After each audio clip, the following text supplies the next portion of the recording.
ہجرہ اسود یہ وہ پاک اور بابرکت پتھر ہے جو پتھر دنیا سے نہیں بلکہ جنت سے نازل ہوا، اور اسے حضرت ابراہیم علیہ السلام نے کعبۃ اللہ پر نصب کیا۔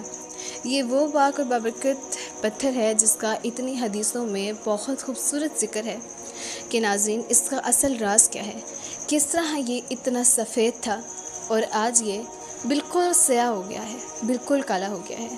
اس کے بارے میں ہمارے پیارے آقا صلی اللہ علیہ وآلہ وسلم نے بہت ہی زیادہ خوبصورت اشعار فرمائے، بہت ہی پیاری حدیث موجود ہے۔ اس کے بارے میں ہمارے پیارے آقا صلی اللہ علیہ وآلہ وسلم نے بڑے ہی پیارا فرمان اپنے تمام صحابہ کو بتایا۔ حضرت ابراہیم علیہ السلام نے ہی اس پتھر کو نصب کیا اپنے بیٹے حضرت اسماعیل علیہ السلام کے ساتھ مل کر، جب انہوں نے خانہ کعبہ کی تعمیر کی۔ ناظرین، یہ ہمارے پیارے آقا صلی اللہ علیہ وآلہ وسلم کی بتائی ہوئی تمام حدیثیں آج دنیا بھر میں ایسے پھیل رہی ہیں کہ جیسے ایک مشین پوری دنیا میں گھوم لیتی ہے یا اسپیس میں ایسے چکر کاٹتی ہے۔ ناظرین، اللہ تعالیٰ نے اپنے ایمان کو، اپنے اسلام کو قائم رکھنے کے لیے ہمارے پیارے آقا صلی اللہ علیہ وآلہ وسلم کو آخری نبی بنا کر اس دنیا میں بھیجا، تاکہ ان کی بتائی ہوئی ہر حدیث پوری دنیا میں پھیلے، حتیٰ تک کہ نان مسلم لوگ بھی آپ صلی اللہ علیہ وآلہ وسلم کی ہسٹریز، ان کی حدیثیں سرچ کرتے ہیں اور وہ ایمان لے آتے ہیں، کیونکہ وہ متاثر ہوتے ہیں کہ نبی اکرم صلی اللہ علیہ وآلہ وسلم کا اتنا پیارا اخلاق کہ ان پر لوگوں نے پتھر مارے، ان کو لوگوں نے بہت سی تکلیفیں دی، لیکن آپ نے اف تک نہ کہا، اور حتیٰ تک کہ آسمان سے فرشتہ نازل ہو جاتا تھا، حضرت جبرائیل علیہ السلام نازل ہو جاتے تھے اور فرماتے تھے یا رسول اللہ صلی اللہ علیہ وآلہ، اللہ تعالیٰ فرما رہے ہیں حکم کریں تو ہم ان کو تباہ کر دیں۔ مگر ہمارے پیارے آقا نے کیا کہا؟ بالکل نہیں حضرت جبرائیل، بالکل بھی نہیں، میرے اللہ سے کہیں کہ ان میں سے کچھ نسلیں میرے خداوند یکتا کو یاد کر سکتی ہیں تو ان کو ذرا بھی تکلیف نہیں دینی، میں نہیں چاہتا، میں یہاں پر اپنے رب کی خدمت کے لیے آیا ہوں، اس کا پیغام دینے آیا ہوں، کسی کو اذیت اور تکلیف دینے نہیں۔ ناظرین، ہمارے پیارے آقا پہ لاکھوں سلام، لاکھوں سلام۔ میں شروع کرتی ہوں اپنے اللہ کے اس پاک ببرکت نام سے جو بڑا مہربان، سب پر نہایت رحم کرنے والا ہے۔ بسم اللہ الرحمن الرحیم۔ اللہ ہے بڑا پاک بابرکت، جس کے نام سے میں اس کا ذکر شروع کروں۔ درود و سلام ہمارے پیارے آقا صلی اللہ علیہ وآلہ وسلم اور ان کی آل اولاد پر۔ اللہم صلی علی سیدنا محمد وعلی آل محمد کما صلیت علی ابراہیم وعلی آل ابراہیم انک حمید مجید۔ اللہم صلی وسلم وبارک علی حبیبک المصطفیٰ وعلی آلہ وسلم تسلیما۔ اللہم صلی علی محمد وآلہ واصحابہ بعدد ما فی جمیع القرآن حرفا وحرفا وبعدد کل خیر حرفا حرفا۔ لاکھوں درود و سلام ہمارے پیارے آقا پر، ان کے صحابہ پر، اہل بیت پر، ان کی آل اولاد پر، ان کی زوجوں پر۔ ہمارے پیارے آقا کا مقام بلند، جنہوں نے ہم تک اپنے رب کا ذکر پہنچایا۔ اگر آقا ذکر حدیثیں ہم تک نہ پہنچاتے تو ناظرین ہم خسارے والے اور دوزخ والوں میں ہوتے۔ ناظرین، اب میں آپ کے ساتھ یہ واقعہ شیئر کرتی ہوں، اسے بہت غور اور دھیان سے سنیے گا۔ اگر آپ میرے چینل پر نئے ہوں تو سبسکرائب کر دیجیے گا، کمنٹ کیجیے گا، اور کمنٹ میں نبی اکرم صلی اللہ علیہ وآلہ وسلم کا درود شریف پڑھ دیجیے گا۔ میرے ویڈیوز کے نیچے نبی پاک کا درود پڑھا جائے، مجھے اس سے بڑھ کر کیا چاہیے۔ اور ناظرین، اس ویڈیو کو دوسرے تک ضرور پہنچائیں، اس لیے تاکہ میری آخرت بن جائے، مجھے اور کچھ نہیں چاہیے، اور کچھ نہیں چاہیے، مجھے دینے کے لیے اللہ بیٹھے ہوئے ہیں، وہ کافی ہیں، بس نیکیاں ملیں، روز آخرت کی بھلائیاں ملیں۔ میں اب آپ کے ساتھ یہ واقعہ شیئر کرتی ہوں، آپ اس واقعے کے اینڈ تک جڑے رہیے گا۔ نبی اکرم صلی اللہ علیہ وآلہ وسلم کی ایک بہت ہی خوبصورت حدیث مبارکہ میں آپ صلی اللہ علیہ وآلہ وسلم ارشاد فرماتے ہیں کہ ہجرہ اسود جنت سے نازل کیا گیا تھا، اور یہ دودھ کی طرح سفید تھا کہ جیسے ایک چمکتا دودھ کی تالاب دیکھو تو اس طرح چمکتا ہوا یہ پتھر تھا، مگر بنی آدم کے گناہوں نے اسے سیاہ کالا کر دیا۔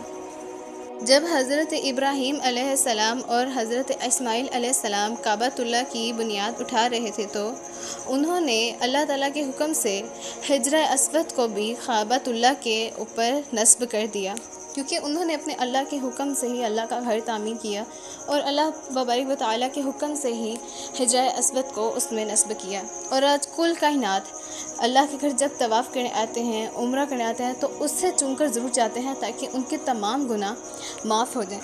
اور اس وقت وہ ایک ایسے ہوتے ہیں کہ جیسے ابھی ایک بچے نے دنیا میں جنم لیا ہو یا ابھی ابھی وہ پیدا ہوا ہو۔ ایک بہت ہی خوبصورت اور مبارک حدیث ہے کہ حضرت عمر ابن خطاب رضی اللہ تعالی عنہ ہجرہ اسود کے قریب گئے اور اسے بوسہ دیا اور اسے فرمایا کہ میں جانتا ہوں کہ تو ایک پتھر ہے، نہ ہی تو مجھے کوئی نفع دے سکتا ہے اور نہ ہی تو مجھے کوئی نقصان دے سکتا ہے، مگر اگر میں نبی اکرم صلی اللہ علیہ وآلہ وسلم کو تجھے بوسہ دیتے نہ دیکھتا یا تجھے چھوتے ہوئے نہ دیکھتا تو میں بھی تجھے کبھی بوسہ نہ دیتا۔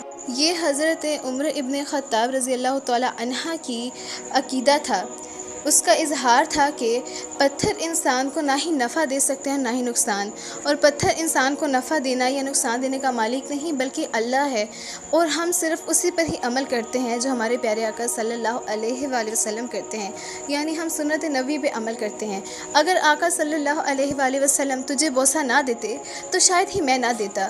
یہ ان کا عقیدہ تھا کہ انسان کو نفع پتھر نہیں دے سکتا بلکہ اللہ ہی دے سکتا ہے، یعنی مالک الملک ہی دے سکتا ہے۔ ایک بہت ہی خوبصورت حدیث مبارکہ ہے کہ حضرت ابن عمر رضی اللہ تعالیٰ عنہ نے فرمایا کہ میں نے خود اپنی آنکھوں سے رسول اللہ صلی اللہ علیہ وآلہ وسلم کو حجرہ اسود کو بوسہ لیتے دیکھا اور اسے چھوتے دیکھا۔ آپ صلی اللہ علیہ وآلہ وسلم کی ایک اور بہت ہی خوبصورت اور مبارک حدیث ہے جس میں آپ صلی اللہ علیہ وآلہ وسلم نے ایک بہت اہم ارشاد فرمایا ہے۔ آپ صلی اللہ علیہ وآلہ وسلم نے فرمایا کہ قیامت کے دن حجرہ اسود خود آئے گا اور اللہ تعالیٰ کی طرف سے اس کی 2 آنکھیں اور 1 زبان ہوگی، اور وہ ان لوگوں کے حق میں گواہی دے گا جنہوں نے اس کو سچے دل سے چھوا، اخلاص سے چھوا، اسے چوما۔ جتنے لوگ دنیا بھر کے حج کرنے جاتے ہیں، اللہ کے گھر کا طواف کرتے ہیں، عمرہ کرتے ہیں، تو اللہ تعالیٰ کی ذات ان لوگوں کے حق میں حجرہ اسود کو گواہی دینے کا حقدار بنائے گی۔ ہمارے پیارے آقا صلی اللہ علیہ وآلہ وسلم نے ارشاد فرمایا کہ بے شک حجرہ اسود کو چومنا یا اس کا بوسہ لینا یا اسے ہاتھ لگانا گناہوں کا مٹ جانا ہے، یعنی گناہوں کا کفارہ ہے۔ اور حضرت عبداللہ ابن مسعود رضی اللہ تعالیٰ عنہ کا بھی قول ہے کہ اللہ تعالیٰ نے پتھر کو وسیلہ بنا دیا انسانوں کا کہ گناہوں کا معاف کرنا، یعنی گناہوں کا کفارہ۔ ایک پتھر کو اسباب بنا دیا جو سبحان اللہ اس دنیا کا بھی نہیں، وہ جنت سے آیا ہے، اسے چومنے سے، اس کا بوسہ لینے سے انسان کے تمام گناہ معاف ہو جاتے ہیں۔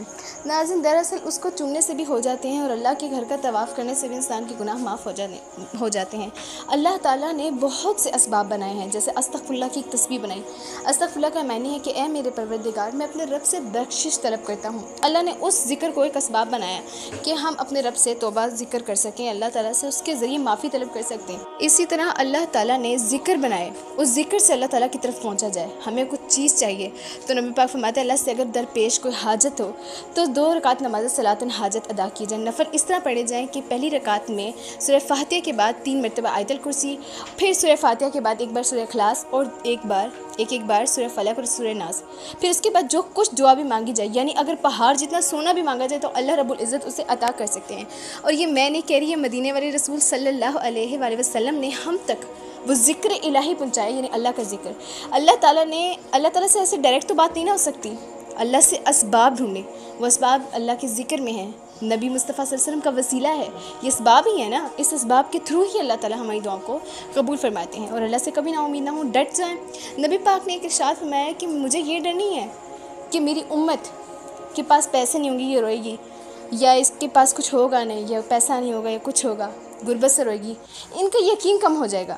نبی پاک نے یہ بھی کہا کہ ایسے نہ کہا کر کے اللہ تعالیٰ دے نہ دے، تیری مرضی، تو دے نہ دے۔ نبی پاک فرماتے ہیں اللہ سے کہہ کہ اے رب دے، میں نے تجھ سے مانگا ہے، میں تجھ سے لے کے ہی اٹھوں گا، ایسے نہ کہا کر۔ نبی پاک فرماتے ہیں کہ اللہ تعالیٰ خود فرما رہے ہیں میرے لیے جیسا گمان کرو گے کہ اللہ تعالیٰ مجھے چیز دیں گے تو اللہ وہ دے کے بھی دکھائیں گے۔ اللہ کے لیے اچھا گمان رکھیں، اللہ وہ سب، آپ محنت کریں، اللہ اسباب بنائیں گے انشاءاللہ کریں۔ باقی آپ کو میری ویڈیو اچھی لگی ہو تو لائک کیجیے گا، سبسکرائب کیجیے گا، دعا میں یاد رکھیے گا، لوگوں تک شیئر کیجیے گا۔ میری جنت بن جائے گی، میری آخرت بن جائے گی، میرے اور کچھ بھی نہیں چاہیے، دعا میں یاد رکھیے گا۔